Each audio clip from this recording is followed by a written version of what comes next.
कपित जम्बु फलचार भक्षणम्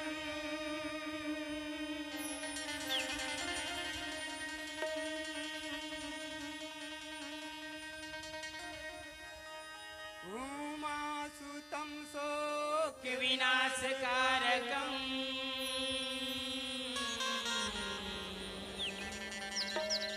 नमामि विघ्नेश्वर पाद पंकजम्।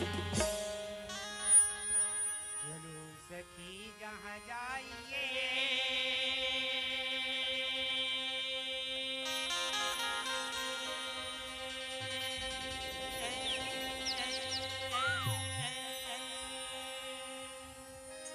जहाँ बसे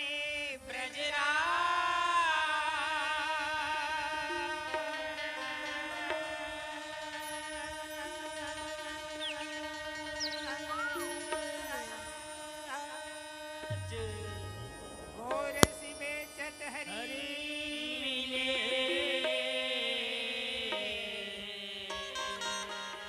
एक पंथ दोई का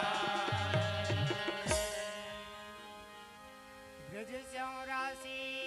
कोस में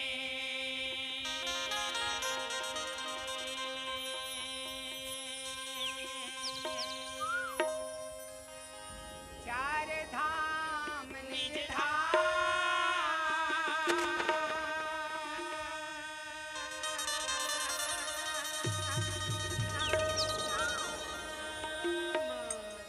वृंदावन अर मधुपुरी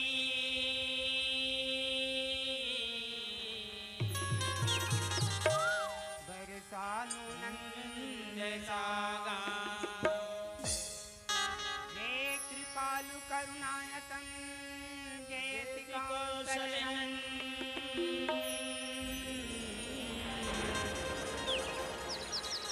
मोर पक्ष धर्म रे धरा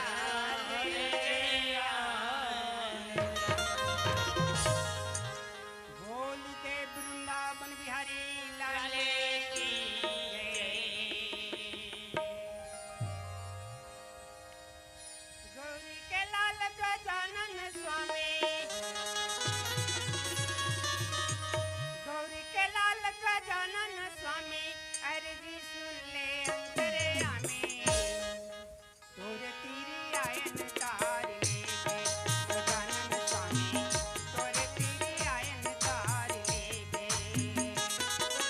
गौरी के लाल गजानन स्वामी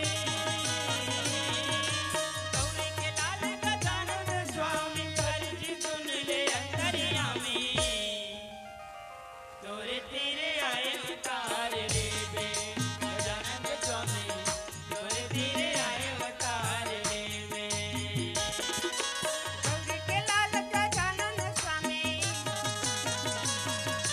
गौरी के लाल गजानन स्वामी अर्जी सुन ले अंतर्यामी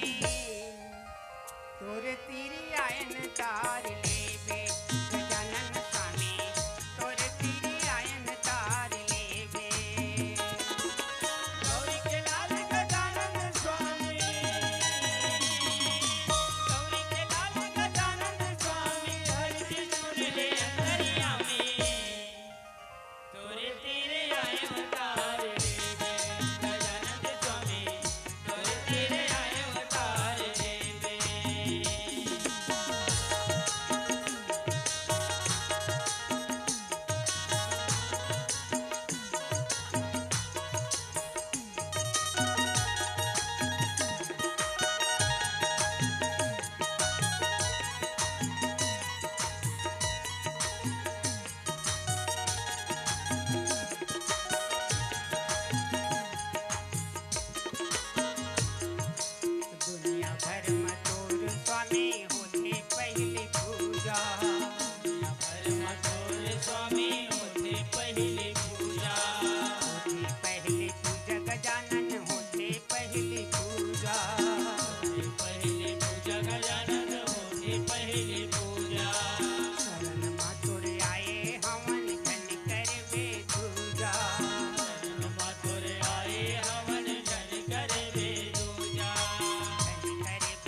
तार लेवे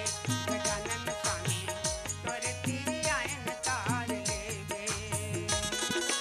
गौरी के लाल गजानन स्वामी, गौरी के लाल गजानन स्वामी, हरि सुन ले अंतर्यामी, तोरे तीरे आए अवतार लेवे गजानन स्वामी, तोरे तीरे आए अवतार लेवे।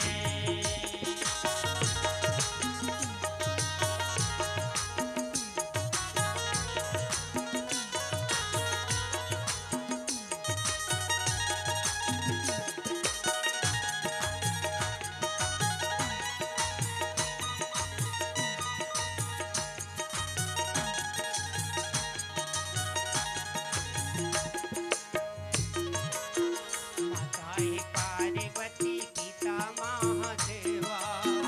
माता है पार्वती पिता महादेवा, महादेव गजानन पिता महादेवा माता महादेव गजानन